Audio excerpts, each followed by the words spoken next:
வெற்றிமாறன் இயக்கத்தில் உருவாக உள்ள விடுதலை 2 திரைப்படம் பிரம்மாண்டமாக ரிலீஸ் ஆகி இருக்கிறது. இந்நிலையில் இப்படம் குறித்து தற்போது புதிய தகவல் ஒன்றை இயக்குனர் வெற்றிமாறன் பகிர்ந்துள்ளது இணையத்தில் வைரலாகி வருகிறது.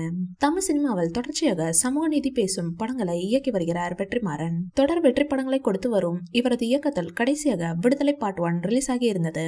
கடந்த ஆண்டு வெளியான இப்படத்தில் சூரியை ஹீரோவாக்கி இருந்தார் வெற்றிமாறன். இசைஞானி இளையராஜா இப்படத்திற்கு இசையமைத்திருந்தார். மேலும் விஜய் சேதுபதி வாத்தியார் என்ற முக்கியமான ரோலில் நடித்திருந்தார். அத்துடன் இயக்குனர் கௌதம் மேனன், சேத்தன், ராஜீவ் மேனன், பவானி ஸ்ரீ, தமிழ் உள்ளிட்ட பலர் இப்படத்தில் இணைந்து நடித்திருந்தனர். வெற்றிமாறன் வழக்கம் போல காவல்துறை எளிய மக்கள் மீது நிகழ்த்தும் அதிகார அத்துமீறல்களை தோல் உரித்து காட்டும் விதமாக இப்படத்தினை இயக்கியிருந்தார். இந்நிலையில் தற்போது விடுதலை 2ஆம் பாகத்தை இயக்கியுள்ளார் வெற்றிமாறன். ஆரம்பத்தில் விஜய் சேதுபதிக்கு சின்ன கதாபாத்திரத்துடன் விடுதலை படம் துவங்கப்பட்ட நிலையில் நாளாக அவருக்கான முக்கியத்துவத்தை கதையில் அதிகப்படுத்தினார் வெற்றிமாறன். இதனால் 2ஆம் பாகம் வரை சென்றது.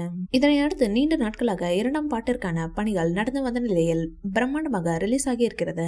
இதன் இடைவெளியில் பிரம்மாண்டமாக கூலி படத்தில் டீசரை ஒளிபரப்பு செய்துள்ளனர் இயக்குனர் லோகேஷ் கனகராஜ். இதனை வைத்து பார்க்கும்போது தமிழ் சினிமாவில் 1000 கோடி அடிக்கும் முதல் படமாக கூலி திரைப்படம் இருக்கும். இப்படத்திற்கு அனிருத் இசையமைக்க நாகார்ஜுனா, சௌபின் ஷாஹர், உபேந்திரா, ஸ்ருதி ஹாசன் என நட்சத்திர பட்டாளமே இதில் நடித்து வருகிறது. சன் பிக்சர்ஸ் நிறுவனம் பிரம்மாண்டமாக இந்த படத்தை தயாரித்து வருகிறது.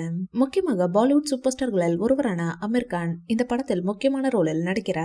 முதலில் அந்த ரோலுக்கு ஷாருக்கானிடம் பேச்சுவார்த்தை நடத்தியதாகவும் ஆனால் அதில் நடிக்க அவர் மறுத்துவிட்டார் என்றும் ஒரு தகவல் ஓடுவது குறிப்பிடத்தக்கது. இந்த வீடியோ பிடிச்சிருந்தா லைக் பண்ணுங்க, ஷேர் பண்ணுங்க. மேல் ரஜினி சார் பற்றிய தகவல்களுக்கு எங்க சேனலை சப்ஸ்கிரைப் பண்ணுங்க.